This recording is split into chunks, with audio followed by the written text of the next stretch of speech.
Colonel US Rathore हमारे साथ इस वक्त जुड़ रहे हैं थोड़ी देर में, और उनसे भी हम समझने की कोशिश करेंगे कि प्रधानमंत्री ने अपने भाषण के माध्यम से जिस तरह की कार्रवाई की बात की है उसके मायने क्या हैं, और उसकी अगर हम देखें उसका लेवल ऑफ एक्शन, जो भी काइनेटिक एक्शन होगा उसका क्या हो सकता है। यूएस राठौर हमारे साथ, कर्नल यूएस राठौर जुड़ चुके हैं। राठौर साहब, सबसे पहले तो हम समझना चाहेंगे प्रधानमंत्री ने जो कुछ भी कहा है पाकिस्तान को लेकर या ये जो हमला हुआ है उसको लेकर, उसमें आप जो मैसेज ढूंढ पाए हैं वो क्या है? इसमें मैसेज बहुत साफ है कि जो हमने अभी तक स्टेप्स लिए हैं, डिप्लोमेटिक और बाकी दीगर स्टेप्स लिए हैं, अब जो हार्ड एक्शन की तैयारी है उसका एक उन्होंने मैसेज दे दिया है कि हम आपको छोड़ेंगे नहीं, और इसके ऊपर आप तैयार रहें, पाकिस्तान तैयार रहे किसी हार्ड एक्शन के लिए। और वो हार्ड एक्शन कब होगा, कहां होगा, ये पता नहीं है, और उतने दिन पाकिस्तान को इस चीज का डर सताता रहेगा कि भारत क्या करने वाला है।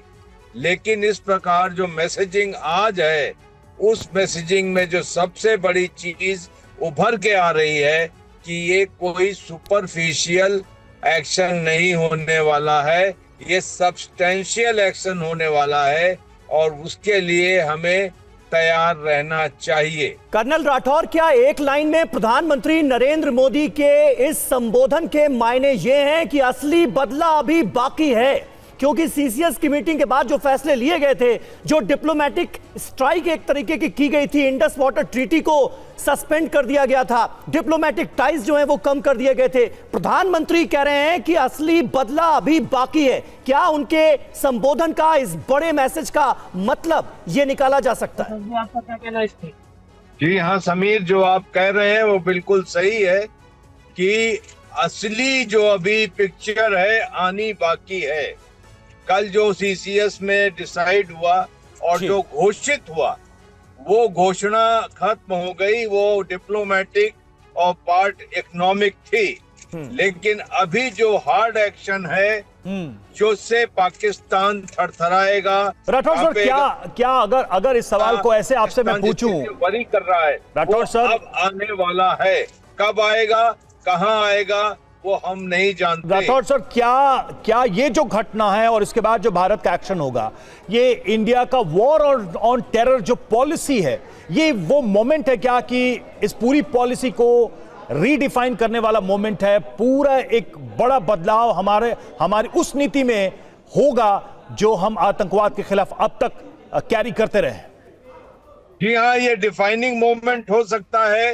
इट डिपेंड्स कि कितना बड़ा आप बदला ले रहे हैं, क्योंकि यहाँ पर रवि जो सबसे बड़ा इशू आता है हिंदुस्तान और पाकिस्तान के रिलेशंस में और प्रॉक्सी वॉर के डायनेमिक्स में, वो ये है कि हिंदुस्तान के रिएक्शंस जो हैं प्रिडिक्टेबल रहे हैं। नहीं, एक बात बताइए यूएस राठौर सर, मैं इसमें एक और स्टेटमेंट को जोड़ रहा हूं, मैं कोट कर रहा हूं। कल फवाद चौधरी की तरफ से सीधा डायरेक्ट बोला गया, हम देख रहे हैं कैसे पाकिस्तान की तरफ से डिप्लॉयमेंट बढ़ा दी गई, सेना को अलर्ट कर दिया गया है।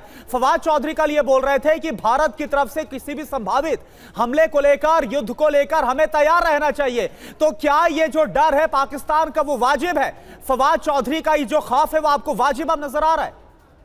जी हाँ, आप बिल्कुल सही कह रहे हैं। उनकी नेवी की ड्रिल्स चल रही हैं, एयरफोर्स बेसेस शिफ्ट हो गए हैं, और उन्होंने अपनी फौज को भी शिफ्ट किया है। राठौर सर, आपके पास लौटेंगे। और जैसा कि देखिए, प्रधानमंत्री नरेंद्र मोदी ने भी अपने पूरे भाषण के दौरान जिक्र किया कि पहलगाम में जो आतंकी हमला हुआ है उससे पूरे देश में भी गुस्सा देखने को मिल रहा है। और इस वक्त हमारे सहयोगी जीत भाटी दिल्ली से लाइव हमारे साथ जुड़ रहे हैं, उनके साथ बहुत सारे लोग मौजूद हैं। जीत, मैं जानना चाहूंगी कि प्रधानमंत्री के आज के भाषण के बाद किस तरीके का रिएक्शन लोगों के बीच है, क्योंकि सीधे तौर पर दो टूक चेतावनी देते हुए पीएम ने यह कहा है कि कल्पना से भी परे अंजाम भुगतने के लिए अब तैयार रहे आतंकी, और उनके आका। बिल्कुल, देखिए मैं पाकिस्तान हाई कमीशन के बाहर यहाँ पर खड़ा हुआ हूँ। यहाँ इसको जो है बंद है और फिलहाल यहाँ लोग इकट्ठा हुए थे, कुछ लोग तिरंगा लेकर पहुँचे थे और उन लोगों को यहाँ से पुलिस ने फिलहाल हटा दिया है। लेकिन लोगों से जो हमने बात की थी, जो लोग यहाँ आए थे, उनके अंदर रौस है, साफ तौर पे कह रहे हैं कि अब जो है जो पाकिस्तान है उसको मुँह तोड़ जवाब दिया जाना चाहिए। और जिस तरीके से आपको याद है कि पहले सर्जिकल स्ट्राइक की गई थी, उस तरह की लोग मांग कर रहे हैं। लोगों में काफ़ी यहाँ पर रौस देखने को मिल रहा है। यही वजह है कि रह के पाकिस्तान हाई कमीशन के बाहर लोग यहाँ आते। कुछ देर पहले भी कुछ लोग तिरंगा लेकर के यहाँ पर पहुँचे थे। उससे पहले अगर हम सुबह की बात करते, सैकड़ों की तादाद में भीड़ यहाँ पर पहुँची थी। यहाँ थोड़ी दूरी तीन मूर्ति चौक है, वहाँ लोग इकट्ठा हो रहे हैं। लोगों के अंदर रौस है, लोगों के अंदर गुस्सा है और ये कह रहे हैं कि पाकिस्तान को अब उसी की भाषा में सबक सिखाया जाना चाहिए और ऐसा सबक सिखाया जाए कि ऐसी हिमाकत द्वारा पाकिस्तान ना कर पाए जिस तरीके से 28। ठीक है, जीत भाटी बने रहे आप हमारे साथ। सुमित चौधरी भी हमारे साथ मौजूद हैं लगातार। सुमित, खास तौर पर अंग्रेजी में जो संबोधन था प्रधानमंत्री नरेंद्र मोदी का, उसमें एक बड़ा ग्लोबल मैसेज भी हमें नजर आया। प्रधानमंत्री ने यह बताने की कोशिश की है कि आतंकिस्तान को अब चेत जाना चाहिए, क्योंकि आतंक के खिलाफ इस जंग में दुनिया के वो तमाम देश जो ह्यूमैनिटी में, मानवता में विश्वास रखते हैं, वो हमारे साथ हैं। तो मुझे लगता है यह भी एक बहुत स्ट्रांग मैसेज है अगेंस्ट पाकिस्तान।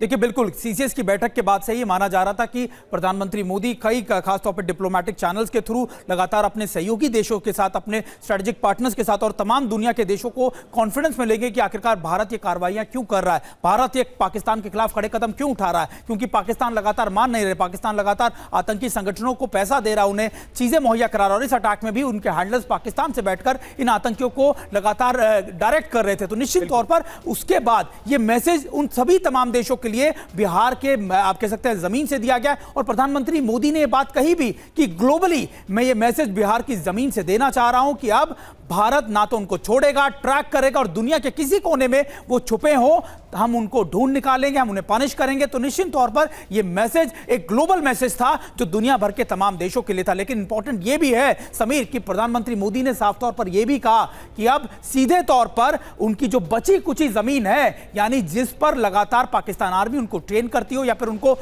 पैम्पर करती हो या फिर उनको वहां पर पैदा करती हो, उनको भी खत्म किया जाएगा। यानी उनकी हर चीज पर, यानी उनके बेसिस पर, या फिर आप कह सकते हैं उनको मिलने वाली फंडिंग को लेकर, उनको मिलने वाली, मुझे लगता है ये बहुत इंपॉर्टेंट बात है सुमित, बहुत इंपॉर्टेंट बात है। ये सीधा मैसेज है कि एक्शन अभी खत्म नहीं हुआ है। यानी डिप्लोमेटिक स्ट्राइक करने के बाद अगर पाकिस्तान या पाकिस्तान में बैठे आतंक के आका इस मुगालते में थे कि एक्शन ले लिया गया है, तो ऐसा नहीं हुआ है। असली एक्शन अभी बाकी है। अमीर, अगर मैं कहूं कि सीसीएस की बैठक के बाद जो पहले कदम कुछ उठाए गए, अगर आप उनको देखें तो वो मैं आपको दिखेगा कि वो बहुत कड़े कदम थे, लेकिन कागजी कार्रवाई थी। लेकिन अब जमीनी कार्रवाई की टाइम आ चुका है और जमीनी कार्रवाई हमेशा सरप्राइज एलिमेंट के साथ आती है। जमीनी कार्रवाई तब की जाती है जब वो सबसे ज्यादा रिलैक्स हो, वो ऐसी जगहों पर की जाती है जहां पे सबसे ज्यादा मजबूत हो, ताकि लंबे समय तक पाकिस्तान को इस बात का एहसास रहे। सही बात है, वो सरप्राइज एलिमेंट अभी बाकी है, असली बदला अभी बाकी है। अभी और एक्शंस झेलने के लिए तैयार रहे पाकिस्तान। ये बहुत बड़ा और कड़ा message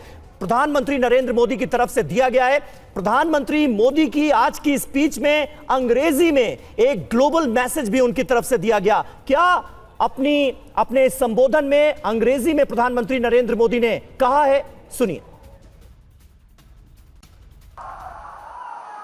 friends, today from the soil of Bihar I say to the whole world, India will identify, track and punish every terrorist and their backers. We will pursue them to the ends of the earth. India's spirit will never be broken by terrorism.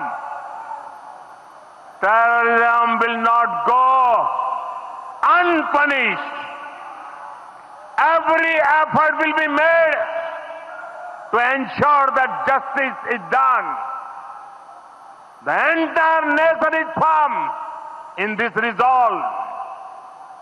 Everyone who believes in humanity is with us.